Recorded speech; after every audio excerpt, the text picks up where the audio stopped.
Tout d'abord, nous allons présenter la ASMAR, la haute autorité chargée de la coordination de la sécurité maritime, de la sûreté maritime et de la protection de l'environnement marin en tant que structure de coordination. Et nous terminerons cette présentation par le plan, celui du plan Polmar, un des plans spécifiques du plan national d'intervention d'urgence en mer. Sans plus tarder, nous allons entrer dans le vif du sujet en présentant la ASMAR. Pour présenter la ASMAR, nous parlerons d'abord de l'historique de création, de la création et du statut de la ASMAR, de ses missions, de l'architecture sur laquelle il s'appuie pour effectuer une bonne coordination, du dispositif national de coordination de l'action de l'État en mer et du plan national d'intervention d'urgence en mer, et des moyens dont il dispose pour cette coordination. Pour l'historique, avant 2006, plusieurs acteurs interviennent en mer jusqu'à présent, mais sous aucune coordination. Il y avait la marine nationale, la marine marchande, la gendarmerie, la police, d'autres structures à vocation maritime, la SAR, etc. Ce qui était noté, c'est qu'il y avait une absence de vision et un cloisonnement quasi total. Chaque structure était focus sur ses missions en mer. Par la suite, il y a eu le naufrage, le Joola. Souvent, c'est à la suite de malheureuses catastrophes et d'événements qu'il y a une prise de conscience de l'État, du danger qui gravite autour même d'une entité ou d'un secteur. Par exemple, tout à l'heure, mon prédécesseur, le doyen Diop l'avait évoqué, c'est à la suite de l'accident du Torrey Canyon que la convention MARPOL a été adoptée. Ensuite, cette convention a été amendée à la suite de l'accident de l'Amaco Cadiz. Dans le domaine de la sûreté, c'est à la suite des événements du Wall Street Center qu'on a eu le code ISPS. Dans le domaine de la sécurité, c'est à la suite du naufrage du Titanic qu'on a pu avoir le SOLAS. Ici au Sénégal, l'élément déclencheur de cette réflexion sur la coordination de l'action de l'État en mer est le Joola. Avec un bilan officiel de 1863 morts, le rapport de l'incident a noté une absence d'un plan SAR maritime, un plan de recherche et de sauvetage maritime, et un dysfonctionnement dans la coordination des opérations de secours. Eu égard à ces manquements, la ASMAR a été créée et le plan national d'intervention d'urgence en mer. Sur quoi s'appuie la ASMAR pour effectuer ces missions de coordination? Dans le cadre de ces missions, la ASMAR dispose du CNC, le Comité national de coordination, et d'un centre principal de coordination des secours, MRCC, et de 2 centres secondaires. Qu'est-ce que le CNC?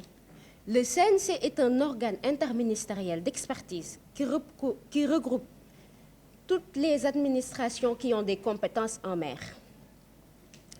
Ce CNC peut être ouvert aux administrations, aux structures privées qui ont des expertises sur l'événement qui a créé la situation d'urgence. Par exemple, en cas de pollution, le CNC peut être ouvert aux structures de remorquage s'il s'avère qu'ils ont des compétences à faire valoir dans la lutte contre une pollution, notamment l'installation de barrages, l'utilisation de dispersants, de moyens de lutte comme les écrémeurs, etc. Ce CNC se réunit trimestriellement et chaque fois que de besoin pour examiner des questions d'intérêt général. À côté du CNC, le SG de la ASMAR dispose également d'un MRCC qui a pour mission de veiller 24 heures sur 24 sur le domaine maritime, recevoir des signaux de détresse, surveiller le trafic maritime côtier, assurer une bonne coordination des moyens engagés, coordonner les opérations de recherche et de sauvetage, assurer des communications fiables avec les navires, détecter à temps les risques et les menaces d'origine maritime et diffuser l'information nautique. Ici, ce qu'il convient de souligner, c'est que le MRCC n'est pas une création spécifique au Sénégal. Le MRCC découle de la mise en œuvre de la Convention Hambourg de 1979 sur les recherches et sauvetages en mer qui demande aux États d'avoir des centres de coordination pour assurer la veille, les recherches et les sauvetages dans les zones sous leur juridiction. Pour assurer ces missions en mer, le MRCC dispose de senseurs comme le Sea Vision, des récepteurs AIS, des caméras, des radars, des moyens de communication analogiques type VHF-HF, des liaisons satellitaires type Inmarsat Navtex et d'un numéro vert, un numéro d'urgence utilisable par tous les usagers de la mer. Pour assurer la coordination, quels sont les moyens dont dispose la ASMAR? Parmi les moyens, nous avons d'abord les moyens de toutes les administrations. Ce qu'il convient de souligner, c'est que l'action de l'État en mer est gouvernée par le principe de la mutualisation des moyens. Donc, pour faire face à une pollution marine, nous pouvons utiliser les moyens des douanes, les moyens de la marine nationale, les aéronefs de l'armée de l'air, les moyens de la direction de la protection et de la surveillance des pêches, les moyens de la gendarmerie, les moyens des phares et balises. À côté des moyens des autres structures, il y a des moyens dédiés uniquement à la lutte, acquis par la ASMAR, notamment des barrages, des écrémeurs et d'autres types de moyens qui permettent de lutter contre une pollution marine par hydrocarbures. À présent, nous allons passer au plan Polmar, le plan national de lutte contre la pollution marine, qui est un composant du plan national d'intervention d'urgence en mer du Sénégal. La présentation se fera conformément à ce plan. Nous allons tout d'abord étudier le profil maritime du Sénégal, ensuite examiner les risques de pollution, parler du but et des objectifs du plan, camper le champ d'application de ce plan, passer en revue le cadre institutionnel, sortir les obligations qui découlent de ce plan, parler des niveaux de pollution, parler des processus de mise en œuvre du plan Polmar, échanger sur l'organisation du commandement en situation d'urgence, retracer quelques actions phares effectuées dans le cadre du plan, sortir les acquis et les défis majeurs. Nous allons commencer par parler des enjeux du domaine maritime. Le Sénégal dispose d'un profil géographique avantageux avec environ 720 km de côte, 3 fleuves, une zone économique exclusive d'une superficie de 212 nautiques, qui est même supérieure à la superficie de notre espace terrestre. Le Sénégal dispose de 5 frontières, 2 avec la Gambie, une avec la Mauritanie, une autre avec le Cap-Vert et une autre avec la Guinée-Bissau. Le Sénégal dispose d'un milieu favorable aux activités maritimes et aux activités maritimes, au transport maritime et à la pêche, avec son port qui est considéré comme un hub au niveau de la sous-région, accueillant en moyenne 2500 entrées, 4 ports secondaires, plus de 600 000 emplois que génère le secteur maritime. À côté de ces avantages, nous avons le développement des activités pétrolières et gazières, le développement du tourisme balnéaire et des loisirs nautiques. Pourquoi mettre en avant le profil maritime du Sénégal? Pour montrer que le développement de l'économie du Sénégal est fortement tributaire des opportunités qui lui sont offertes par sa mer. Toutefois, ces opportunités se trouvent être menacées par les pollutions marines. 3 risques de pollution marine peuvent être mis en exergue. Il y a les risques qui découlent du trafic au large, ceux qui découlent des activités intérieures, et ceux qui découlent des activités pétrolières et gazières en offshore. Concernant le trafic au large, les risques liés au trafic au large, le risque majeur est lié aux probabilités de collision, d'avarie, d'explosion, etc. Le Sénégal reçoit environ plus de 4000 navires, dont au moins 300 tankers, des navires qui transportent du pétrole. Environ 100 millions de tonnes de pétrole brut transitent annuellement à moins de 50 nautiques de nos côtes, soit 92 km environ. Des quantités inconnues d'eau de ballast et d'huile morte sont déversées clandestinement en mer. Nous allons passer à présent. Nous avons les risques qui découlent du trafic au large. À côté de ces risques, nous avons les risques qui découlent des activités intérieures. Les risques qui découlent de ces activités sont généralement liés à la navigation, au chargement, au niveau des sea lines et aux opérations de ravitaillement. Environ 2800 navires, dont des tankers, pour ravitailler la SAR, la Société africaine de raffinage. Environ 2 à 3 millions de tonnes de pétrole brut sont importées annuellement pour les besoins de la consommation locale et de celle du Mali. La présence de dépôts d'hydrocarbures et les ports secondaires Kaolack, Saint-Louis, Ziguinchor qui génèrent un trafic non moins important avec les tendances à la hausse et la navigation serrée en eau qui présente un risque élevé d'accident. Au-delà des risques liés au trafic au large et aux activités intérieures, nous avons les risques inhérents aux activités d'exploitation pétrolière et gazière. Parmi ces risques, nous avons les risques liés au déversement volontaire ou involontaire d'hydrocarbures suite à des accidents sur les plateformes. Il y a une menace aussi présente sur les côtes, les plages et les écosystèmes marins protégés. Donc, eu égard à ces risques, le Sénégal a mis en place le plan national de lutte contre la pollution marine, plan Polmar. Quel est le but de ce plan? Le but de ce plan est d'édicter une stratégie nationale coordonnée visant à assurer la maîtrise de cette pollution et la limitation de son impact sur l'environnement marin et côtier. Et ceci, comment? Par quels moyens? Par la prévention, la préservation des écosystèmes marins et par une réaction rapide, efficace en cas de pollution marine. À présent, nous allons passer aux objectifs de ce plan. Quels sont les objectifs du plan?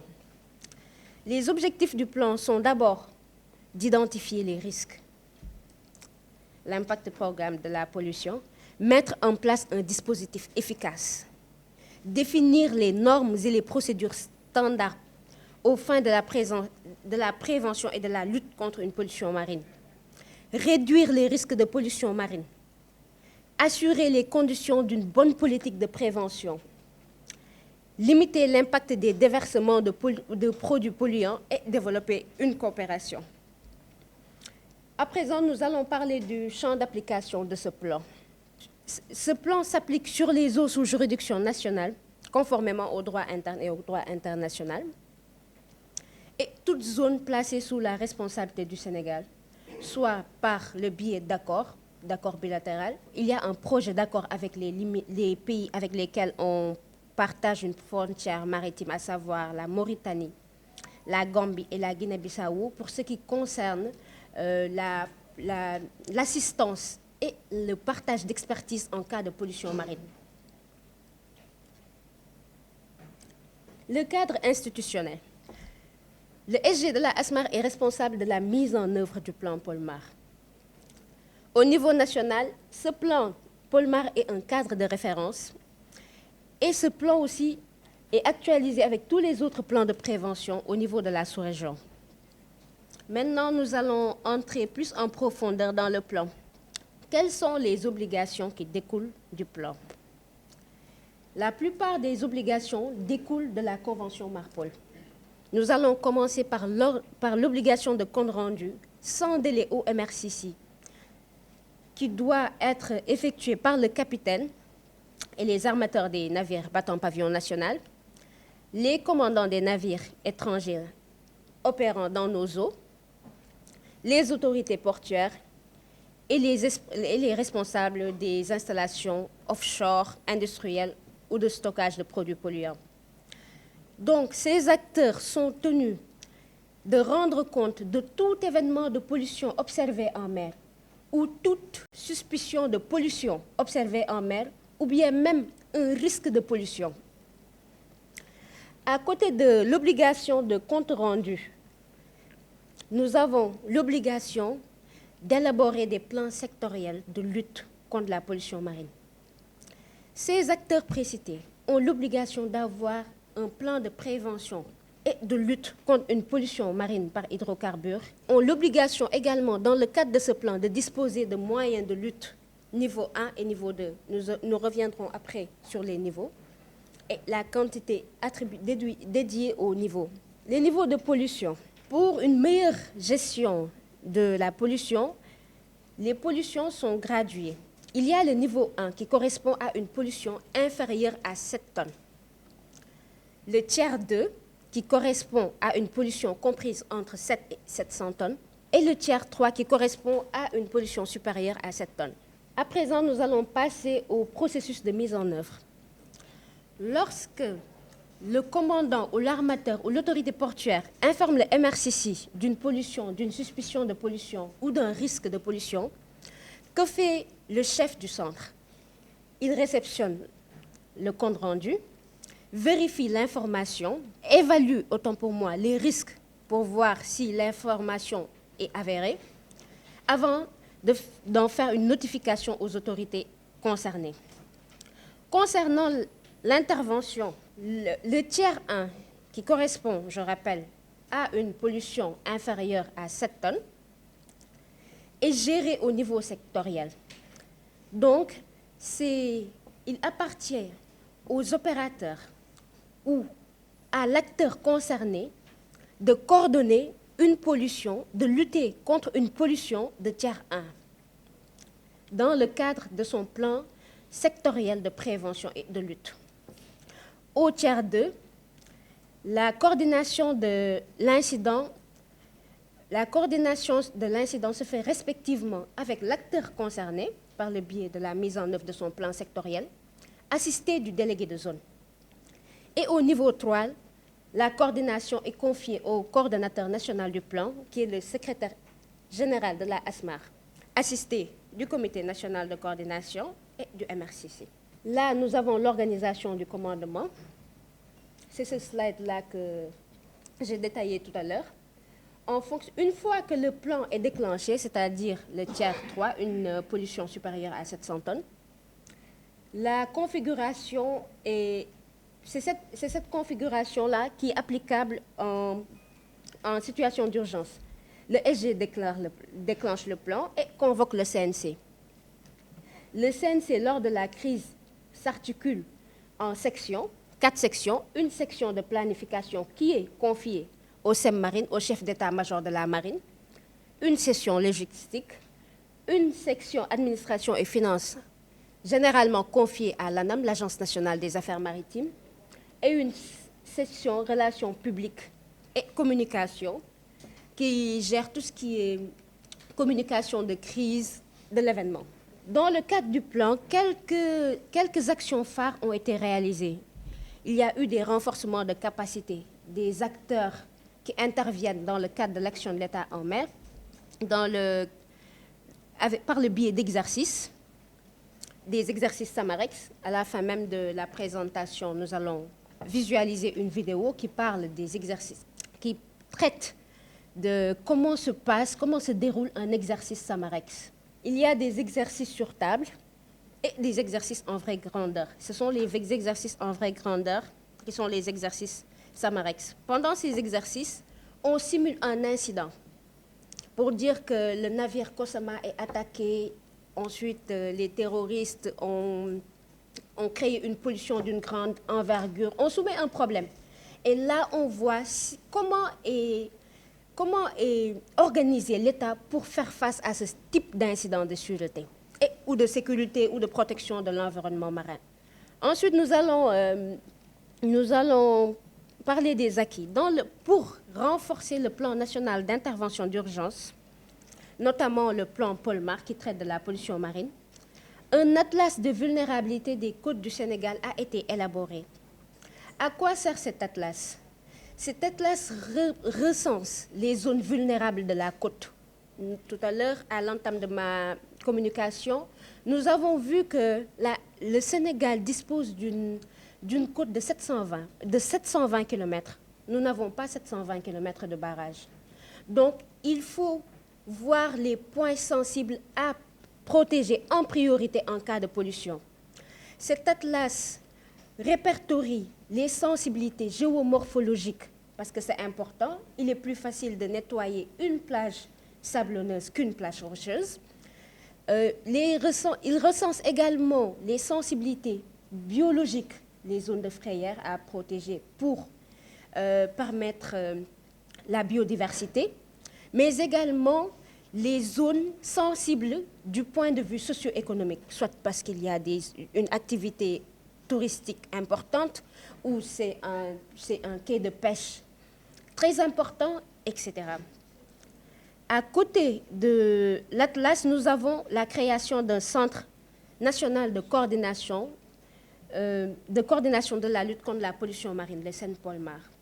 Le CENPOLMAR a été créé par décret depuis l'année dernière, mais malheureusement, il n'est pas encore opérationnel. Sur les textes, ce centre existe, mais dans la pratique, nous n'avons pas un siège. Le centre n'est pas opérationnel. Ensuite, nous avons un arrêté sur l'utilisation des dispersants. En cas de pollution, nous pouvons utiliser des barrages, c'est vrai, mais il y a d'autres techniques de lutte, notamment les dispersants. Donc, nous ne pouvons pas permettre aux pollueurs, pour ne pas dire les opérateurs, d'utiliser n'importe quel type de dispersant, parce qu'il y a des dispersants qui causent des impacts négatifs sur la biodiversité ou sur les navires, etc. C'est pourquoi, dans le cadre du renforcement de ce plan, il a été élaboré un arrêté sur l'utilisation des dispersants.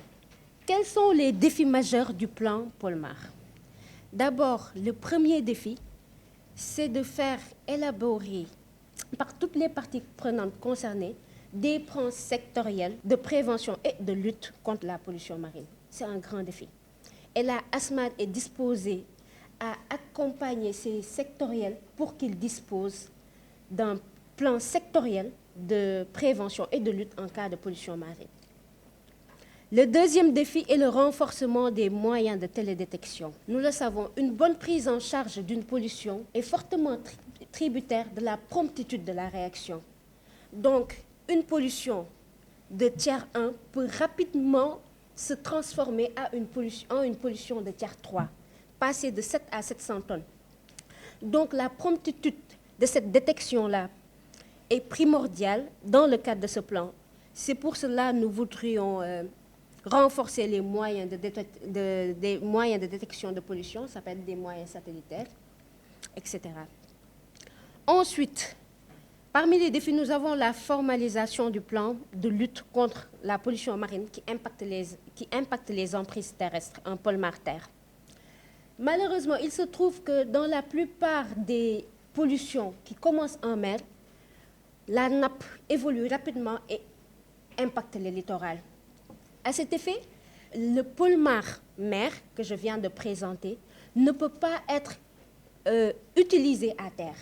Donc, il convient de trouver un plan intermédiaire qui permet de joindre la jonction du domaine maritime et du domaine terrestre.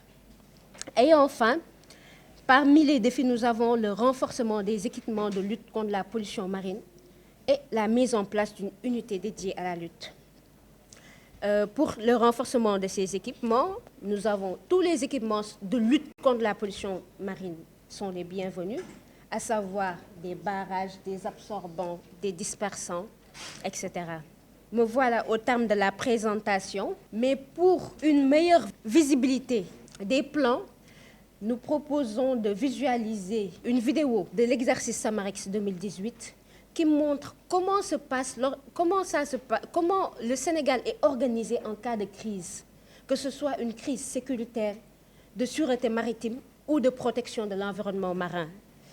Et de la protection de l'environnement marin et ASMAR a organisé une manœuvre nationale dénommée Samarex Dakar 2018, les 26 et 27 décembre 2018 à Dakar.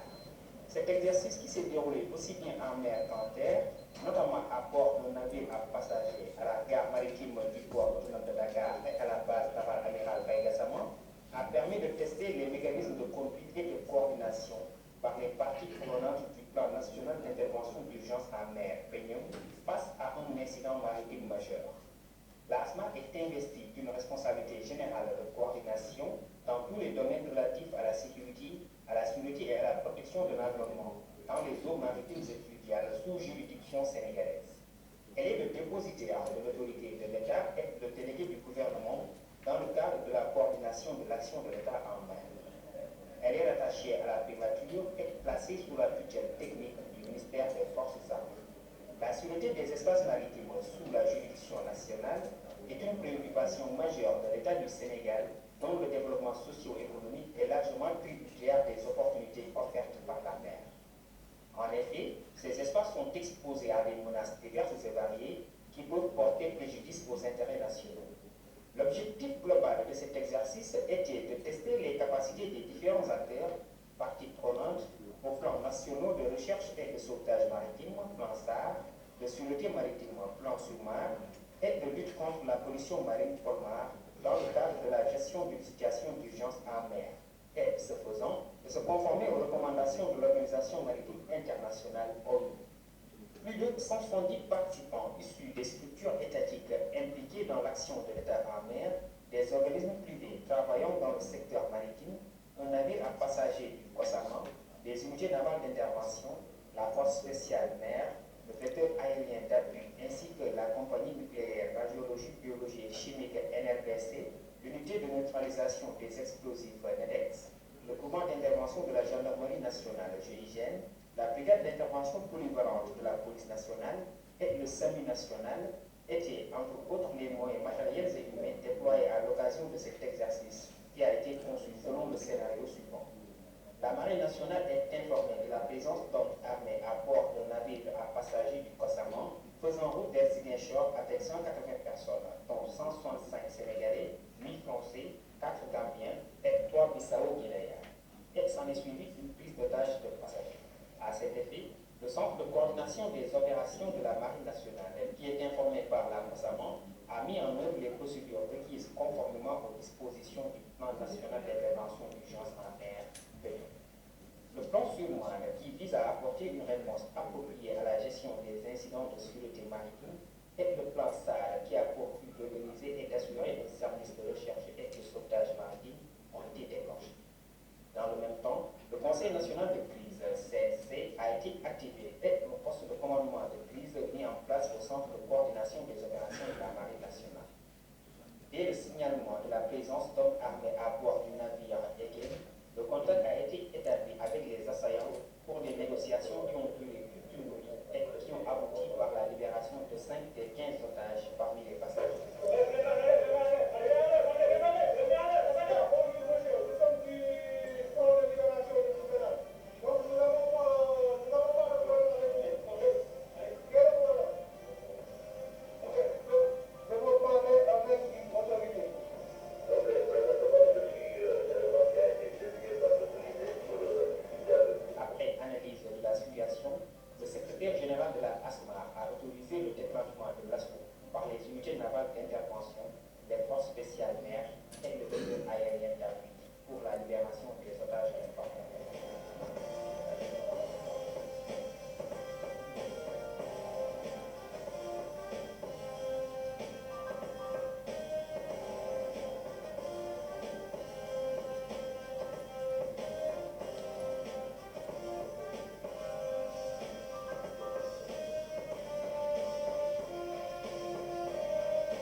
National de libération, FNL. Au cours de l'action, il est à déplorer la perte de 2 passagers et du commandant de bord du navire.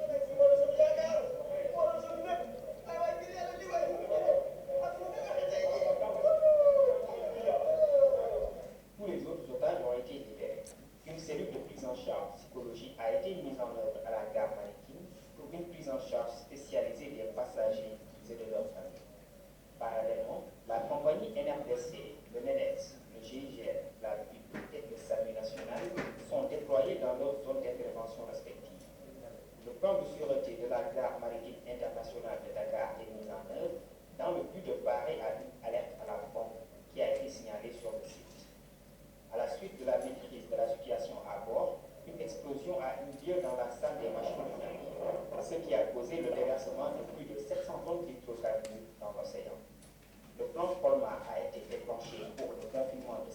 protection marine qui avait atteint les côtes sud du Cap Manuel et se dirigeait vers la plage de Soubé.